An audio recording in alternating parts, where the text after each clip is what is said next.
Wow, the internet is right. Our Congress is starting to look more and more like Smash Brothers, and just as chaotic. Probably have their items on as well in every single match. Flatlined. Anyways, that's going far on the jokes. It's time to get to business, guys. Finally, my Smash Brothers review. I know it's a little late, but I'm finally at that point, that sweet point where I'm like, yeah.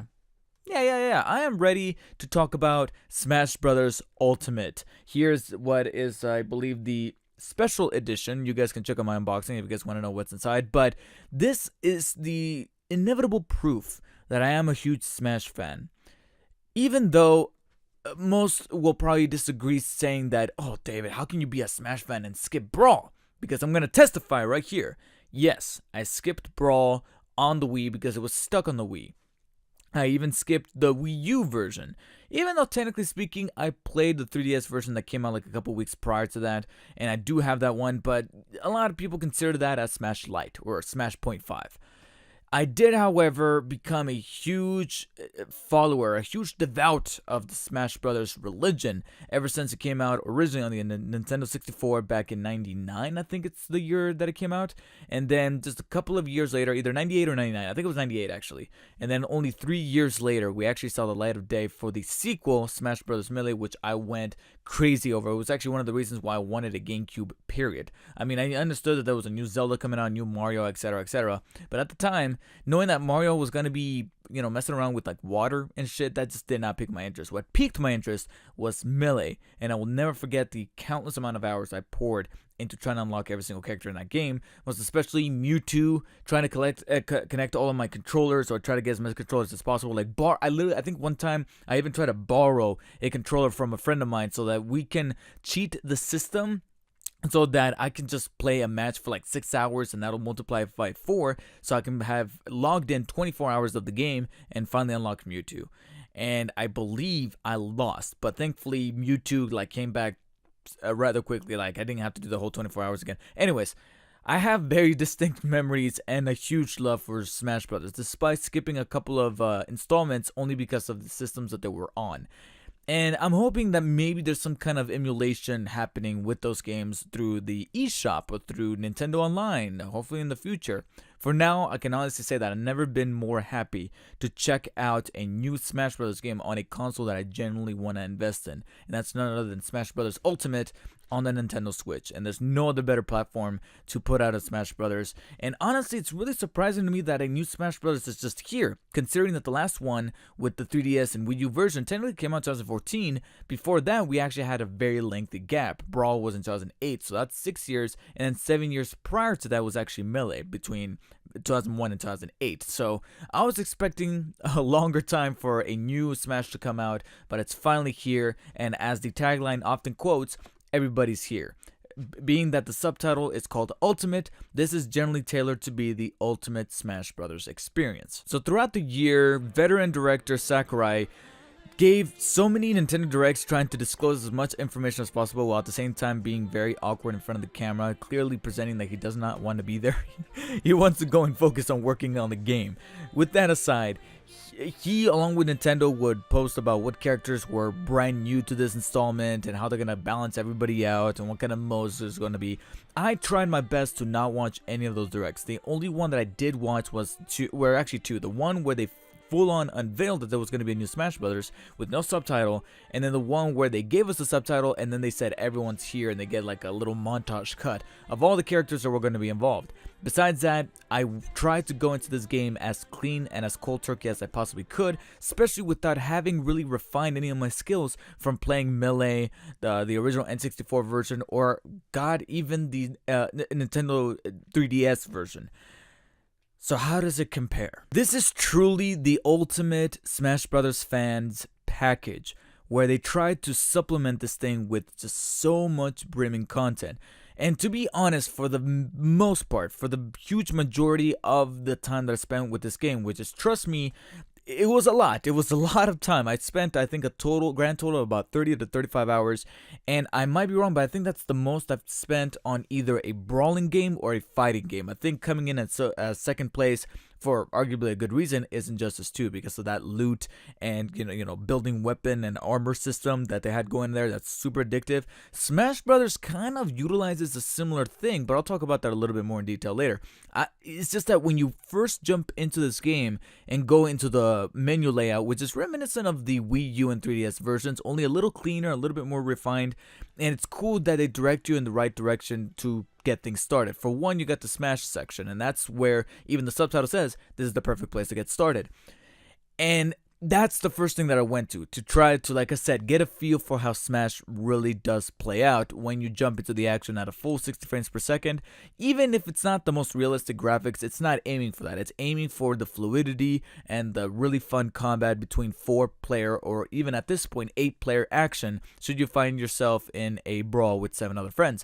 And so I jumped into Smash, and right when you boot it up, you get only the initial 8 fighters from the N64 game. So when I saw that, I actually felt just slightly overwhelmed knowing that there's over 70 characters to be played as in this game. And of course that includes all of the different versions of the characters, whether it be the unique 60 something, like 68, 69 character, or I think it's like 67 characters. There's one character who technically plays as like 4 characters without spoiling things. And then there's also other characters that are meant to be these Echo Fighters, which is a cool term that they came up with this game to pretty much be transparent with saying that, yeah, some of these fighters are literally just reskins, but at the same time, we can't just call them reskins because they do have particular traits that are just a notch different, like maybe they use a different weapon, but it's a weapon reminiscent of that other fighter that they're echoing. So including the Echo Fighters, that one fighter that fights as 4 people technically, and then you got the other unique fighters, you got about 71, 72 total fighters, and that's not counting the fighters coming to the DLC pack. So you got over 70 characters and you start me off with 8. I felt a little overwhelmed as to how exactly I'm going to be able to unlock everybody. And at that point, you got different methods, but the very go-to method to do that I realized right off the bat is to simply just keep playing the game. Eventually, the game will give you a character about every 10 or so minutes, 10 maybe 15 minutes, depending on how long your matches are and how the conditions are or in which mode you're playing in. But on an average, between 10 to 15 minutes, you'll unlock a new character, or at least a new character is going to fight you, and whether or not you beat it determines whether it gets unlocked. And this journey of trying to unlock all the characters was a very refreshing one, and honestly, it's one of the moments where I was a little glad that I missed Brawl and the Wii U version, because it was really kind of like a breath of fresh air to try to unlock some of these characters that I've never seen before, as well as some other characters that I do remember from Melee in the original, but I was like, it felt like welcoming back an old friend. Even when I unlocked, like, say, Captain Falcon, yes, he's in the game, but I unlocked him after already unlocking several different characters that were either brand new to this game or were from Brawl that I never played as, or from the Wii U. That seeing Captain Falcon, it was like that moment where you see an old friend and you're like, hey, you hug it out and you share a beer or something. It had that similar warm feeling in my heart and brought me back those memories from popping in the N64 version, or even popping Melee and testing out all his different moves. And to be honest, if you couldn't already tell, Captain Falcon is one of my mains. However, as I kept unlocking characters, or whether it be in the Smash mode or in the various other modes that I'm going to tackle, I started to think about something that is actually very integral to creating a Smash Brothers game, which is why I was really surprised to see one come so quickly after only 4 years from the last one, and why those others took a little bit of a lengthier time. And that is that it's all about balance, making sure that all your characters don't overlap with one another, because obviously you're going to have your slightly smaller but very quick fighters, your really heavy but also really slow fighters that pack a punch, and then of course everybody in between that uses different kind of agile attacks, projectiles, different weaponry, different tactics or maneuverability with how they move across the stage or how they utilize items, etc. So packing in 70 characters into the one game, you gotta make sure that every character feels different and doesn't feel like a copy and paste, with the exception of the Echo Fighters. And even then, the Echo Fighters, there's certain attention to detail that Sakurai and everybody else behind the game were able to really pour into some of these characters. There's certain little nuances to some of these characters, whether it be their normal fighting stance, where they're just on the stage and then maybe they do something with their hat or something, And then, of course, not only their fighting style, but also even their taunt moves when they're just like struck at a pose after defeating somebody. There's an attention to detail in every single one of these characters. You could tell that everybody, mainly Sakurai, did their research on how a character should actually operate in a Smash Bros. Game, even when they're taken out of their element. With that said, 4 games in, and I'm still kind of bothered by the overindulgence of Fire Emblem characters. I get it, Sakurai, you love Fire Emblem, but there's like 6 or 7 of them. That's literally a tenth of the roster of Fire Emblem characters. You really need to break it up. Either that, Pokemon, and then of course Mario, but at the same time Mario almost feels kind of obligatory considering it's a Nintendo product. Fire Emblem is the one that kind of sticks out like a sore thumb, saying, yeah, I think you're a little biased. I think you're a little biased on the series, so let's diversify a little bit. So if you do come up with a brand new game in years time and you're trying to push it for that 80 or 90, please don't resort back to Fire Emblem. Some characters, admittedly, from day one, were a little overpowered over some others. There were certain characters where they had some kind of mechanic or some kind of maneuver that could have been easily spammed by some folks, or very well could have even been spammed by the CPU, and I was just getting super fucking annoyed. As much as I love playing him, I understand that both Richter and Simon from the Castlevania series have a very far reach with their chain. This is a very perfect example of somebody who does need a little bit of a nerf, and then there's plenty of others like Donkey Kong. At times his clap is really, really strong. At other times, some of those challenge approaches fights would be just a little unfair, where, like I said, the characters would just hit this difficulty spike that just came out of nowhere.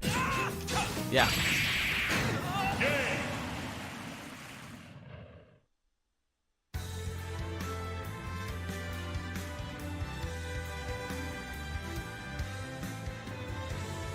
What was that?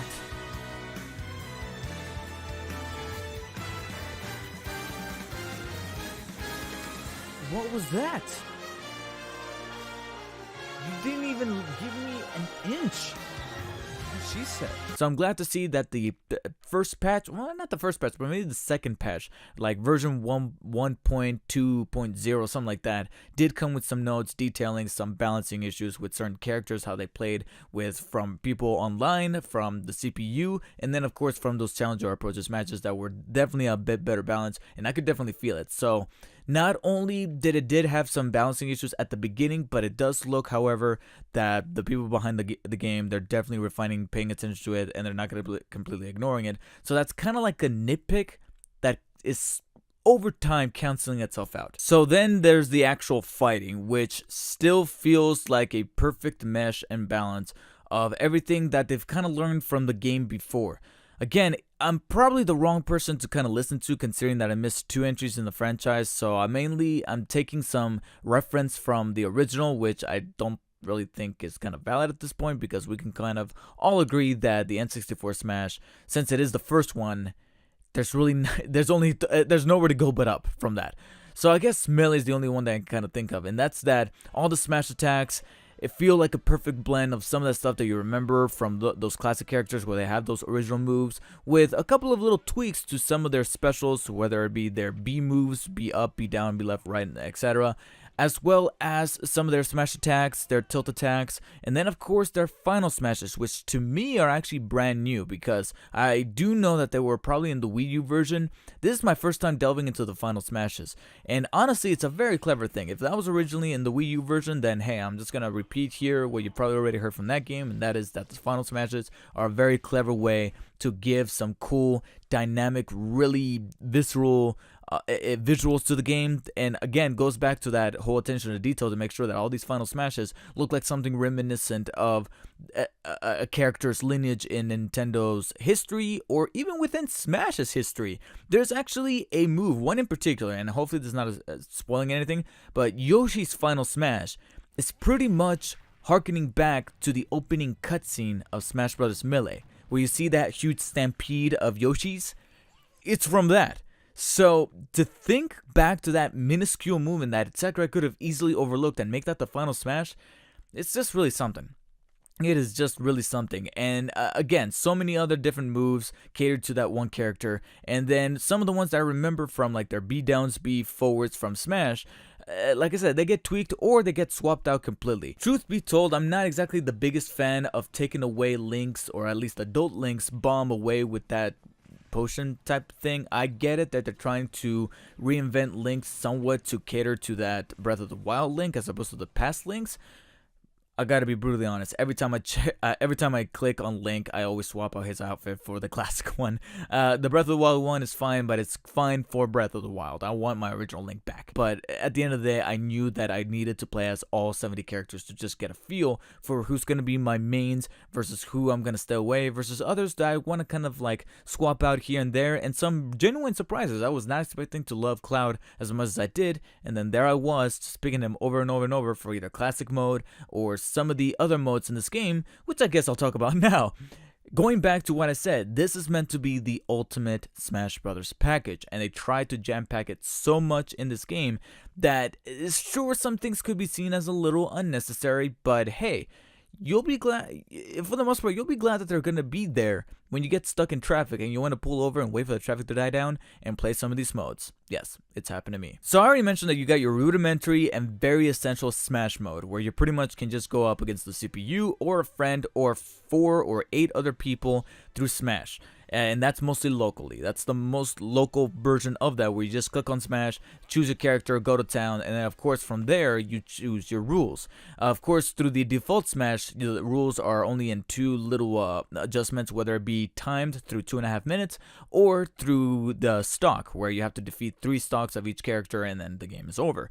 Then you go over to the custom setup match, where you can change all your rules, change the modifications, of course switch items on and off, change the timing, change almost every little detail to take advantage of how you can really manipulate the game as best as you can, and also as much fun as you want it to be. And then from there, you also got plenty of other little basic modes in the Smash. Tournament mode, you even got something called sudden death mode, where all the characters start off with like 300% and they try to hit each other, of course within a blink of an eye. And so many different facets to kind of play from match to match to match. And again, everybody's going to be different, and every Smash Bros. Fan is going to be different when they interact with this game. And you're going to see that some modes you're going to love, and then some others you're going to look at and be like, well, why was that here? Smashdown is one that everybody's looking at and going, okay, well, technically speaking, I can kind of do that, with my head. You don't really need like a template to make me not choose the character that I chose before. But at least it's there, and it's something that can maybe make it more fun if you were within a party of people. But I can definitely understand if you're just by yourself, you're like, well, I'm never going to touch Smashdown again. I tried to check it out once. I liked it, but again, I don't see myself revisiting anytime soon. I see myself revisiting much more the original classic mode. You got classic mode in this game, which harkens back to the first 2 or 3 Smash Bros. Games, where you go through a set of enemies as the one character. There's even a mini game thrown in there, and then of course you face a final fight. Now, most of the time, the final fight would be with the Master Hand, but over the years, they've thrown in Crazy Hand, they've thrown in a couple of other enemies on the Final Destination stage or the Battlefield stages, and they do a similar thing here, except every time you choose a character, not only does their little navigation through the classic mode have a different name that goes back to that ancient history of that character in Nintendo's pantheon, but also the final fight most of the time ends up with being either Master Hand or Crazy Hand or both, but then other times you'll be in for a little bit of a surprise, depending on the character. Also, within the same section of the menu that you visit classic mode, you also got your training section, as well as a section where you get to create your own fighter.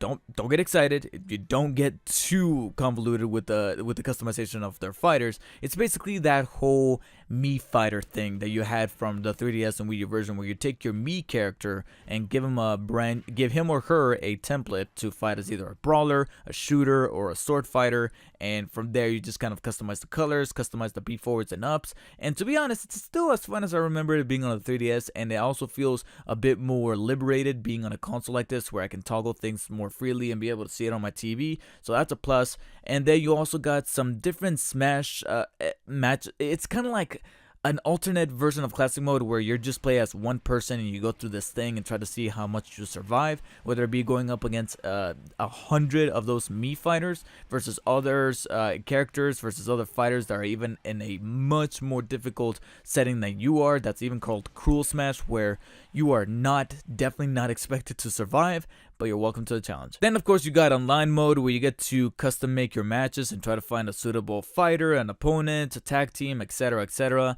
just like you did in single player mode. And I can't unfortunately make a judgment on this because I don't have Nintendo Online just yet. I'm sorry guys, it's Christmas season. I actually rather save my money for some of the things I need to get for other people. It'll be a while for me to find myself divulging into Nintendo Online, but hopefully very, very soon I will do some viewer matches, so stay tuned for that. So moving on through, you also got a section where you get to check out so many of the different options of the games, from the statistics of you playing the game so far, how long you've been playing, how many modes you've gone through, your statistics, your knockouts, which character you favor, which character you second favor, so on and so forth, and then some other blistering amounts of content, from the very infamously marketed 800 musical tracks that you get to navigate through and even create playlists for, and the little mini movies that you get to watch, as well as tutorials, tips, just so much shit in that little mini pink section of that menu that you can easily waste like a good 30 minutes trying to go through all the tracks or trying to check out all the different tips and just, kill some time. Even if you're not necessarily fighting, you can change up the pace. But there's one mode above all that is exclusive to Smash Bros. Ultimate. World of Light is supposed to be the companion piece to Subspace Emissary, I think it's called. That was the single player story mode for Brawl, if I'm not mistaken. I don't believe the Wii U came with a definitive story mode. It was more like God, I can't remember what it's called, but it was like a card game type thing. I might be wrong about that, but I do remember the 3DS version having this mode, and again, I forgot the name, but I do remember what the mode was. It was a mode where you would go around a little maze and collect as many trophies and doodads as possible and items as possibly can, and then the game will then throw you in a series of matches a la classic mode, but you can only use the items or the things that you collected in that first section of the game. It was kind of weird. It was a little gambly. It didn't feel right for Smash Bros. It felt like something they just created in the night, and they're like, well, that's gonna be our single player mode. This fucking thing, World of Light. Full disclosure, I have not beaten it. I'm probably at the halfway mark, if anything. But if you weren't slightly overwhelmed by the blistering amount of content from before, World of Light is gonna push you over the edge, because World of Light is the single player story mode for Smash Bros. Ultimate. Yes, you didn't think that a Smash Bros. Game would need a story mode, but here we are. And in the story mode, you have the world of Smash Bros. Being overtaken by light. And usually in any other piece of pop culture, that's usually kind of a good thing, because light is good and darkness is bad. But the story mode here does something that I can really, really respect, and that's actually making Light and the Lord of Light, named Galeem, the bad guy. So being overtaken by light, not necessarily a very nice thing. So when you only have one fighter out of the 70 that actually manages to survive and kickstarts the whole thing on this World of Light, which is this like little board game type setting where you navigate through the map, and as you navigate through the map, you go through different fights where you either need to unlock fighters so that they can join your roster, join your team to try to overcome Galeem, or take on these fighters so that you can then acquire these things called spirits. And this is where the game gets deep. And this is probably where you're also going to spend possibly dozens of hours. And that's in the spirit and, quite frankly, the full-on RPG mechanics that the World of Light mode really does undertake. You got these spirits, which are pretty much like these little attributes that boost up either your attack or your magic or your normal neutral attacks. I don't know what to call them, but basically it's a game of rock, paper, scissors between those three elements. One defeats the other, and then that one defeats the one before. And you have to mix and match versus the fighters that you go up to. So say, for example, the fighter you're going up to has an attack spirit. Well, then you gotta equip a magic spirit, and that's gonna fight very strongly versus that attack spirit. Along with that, you also got to give yourself some support spirits that are either going to give you some bonus attack or help you start the match off with a certain item or being able to have certain conditions put on the stage, etc., etc., etc. There's literally hundreds of spirits and main spirits and support spirits to gather in this game and kind of form around your team, and you have to alternate between these teams to make sure that you have the upper edge entering every single fight. Because trust me, there's going to be some fights even at the beginning that are just completely overwhelming, but once you get the hang of these spirit mechanics, that's where you can literally go back and have that really badass moment of being able to overcome this one match because you just didn't have the right spirit. But eventually there is a route along this map that will lead you to the right spirits to then go and unlock the rest of the map and go over the fighters and unlock more fighters, so that now you have the home team advantage of having the right spirits. You want to get even more RPG with that? Then you can actually level up these spirits by feeding them snacks. Yes, they're snacks. They're not a specific snack. They're literally just like this little generic little icon, but some of them are more potent than others. And of course, the more potent ones are going to be the more rare ones, so you got to make sure you spend them wisely. So when you level up these spirits, they get stronger. You're able to overcome stronger enemies. And then if that wasn't enough, there's a motherfucking skill tree. There's a skill tree. Oh my god. So yeah, Sakurai, he's been playing Fire Emblem a lot. He's like, you know what, I'm going to take some of that RPG shit and put it in my game. And this is probably where I can understand some folks going back to that initial feeling of too much can be too much, where maybe they were doing a little bit too much with this World of Light, where maybe the board and navigating through these fighters was enough, maybe throwing in the spirits is a cool addition, but then adding even more so of those RPG elements with the skill tree and leveling up your spirits and making sure that you got the right spirits, and if you don't, you can trade in those spirits for cores and add those cores to the initial spirits or trade them in for even other spirits. It can be a bit much. And one of the reasons why I didn't finish World of Light is because I did feel a little overwhelmed. I had spent a total of 15 or so hours in World of Light alone. That's almost a half of the actual amount of time I spent total with the game, period. And without spoilers, let's just say that the game fooled me into thinking that I had beaten it, only to then turn it on its head and be like, oh, but there's more. And I'm like, I just don't know if I can keep doing this right now. At least let me at least take a break with some other game, like literally a quick 5 or 6 or 7 hour game, and I'll be right back with you. Okay, I'll be with you in just a moment. And here's the reason for why that's actually happening, because I'm mentioning that this game has RPG mechanics, and those RPG mechanics could lead to a single player mode that's going to last you about 20 to 25, maybe even 30 hours.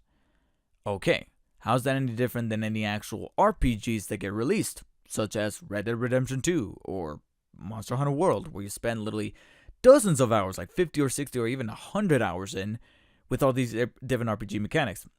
That's because they're not fighting games. They're role-playing games where you actually explore a world, and every time you go out there, you have a different scenario, more or less. Smash Brothers is a brawler, but it's also a fighter. And fundamentally, fighting games is doing the same thing over and over. And that's not a bad thing, that's just how they are. You go into a match, you defeat your opponent, you win the match, move on to the next match.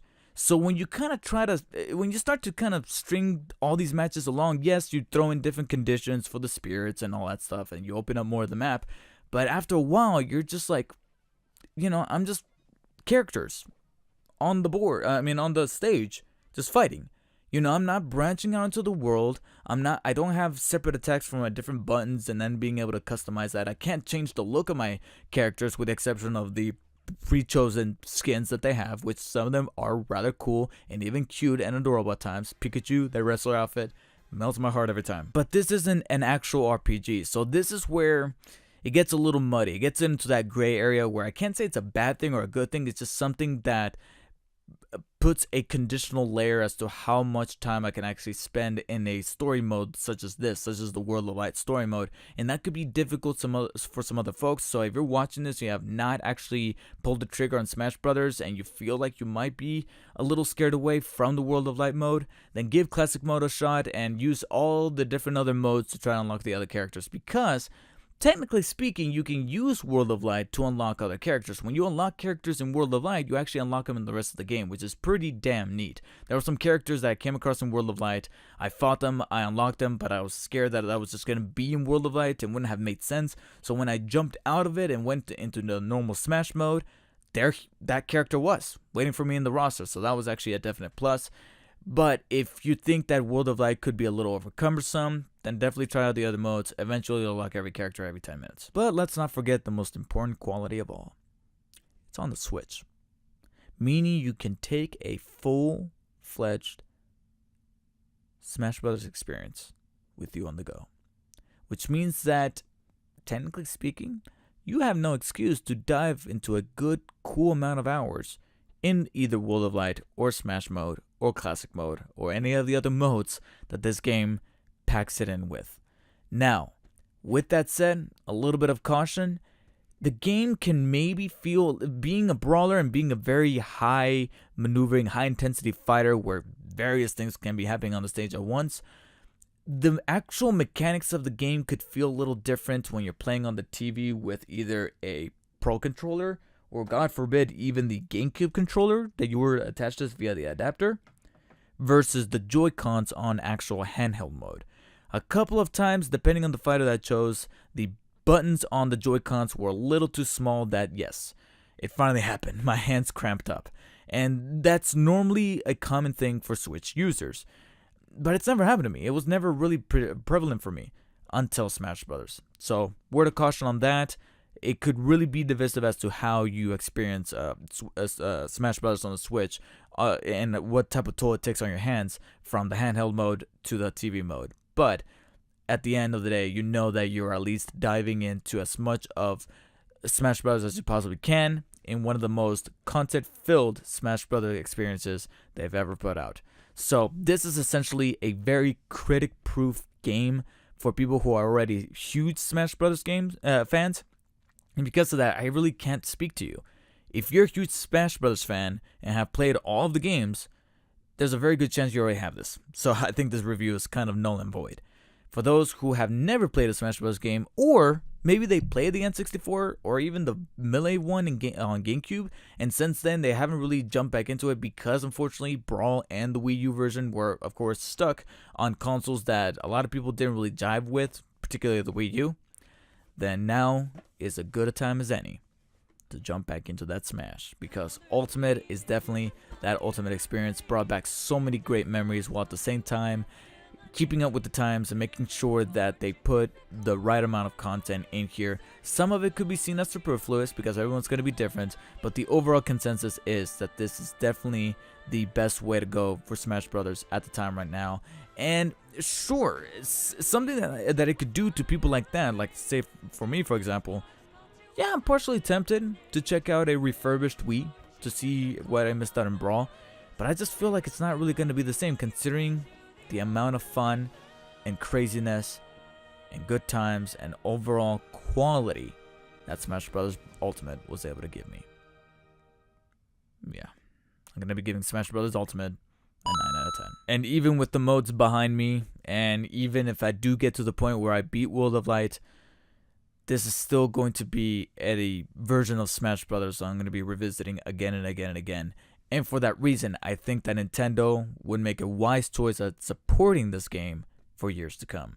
Not only with its DLC packs, but with also its very needed patches for balancing out characters and very needed company feedback. Sakurai, thank you. Thank you guys so much for watching. Please let me know in the comments below what you guys thought of Smash Brothers Ultimate if you have played it. If you have not, and you do own a Switch, it's kind of needed at this point. If you don't own the Switch, I mean, if Zelda or Mario Odyssey were not killer apps before, this definitely will. And I can testify to that. I work at Best Buy. So many times, I've been ringing out so many Switches, and every single time, Smash Bros. Goes along with it. Those kids are going to be very, very happy. Thank you guys for watching again. Make sure to hit the like and share button down below to make sure you show your support for the video by doing that. And of course, subscribe for more reviews. I might be a little quiet for a little while, but that's only because not only am I trying to kind of put videos together, but also trying to recover from the holidays. It was exhausting, and I do deserve myself a little break. Alright, really appreciate it if you guys give me a little bit of patience with that, but just know 2019 it's gonna be an interesting year. I'd say with that at least, because I do have a concept in mind for the direction of my channel going into for 2019. That phrase did not make any sense. I fucked it all up. I'm tired now. I'll be signing off now, guys. Make sure to subscribe, hit the notification bell right next to it, and I'll see you guys all in the next one. Take care. And yes, the show still has that very Saturday morning cartoon feel based on its frenetic pacing, the way it just kind of quickly transitions from one shot to the next, and then you also have, you know, that bombastic music and the way the characters also tell their lines. Shocker! You can't escape me! I'll chase you to the ends of the earth!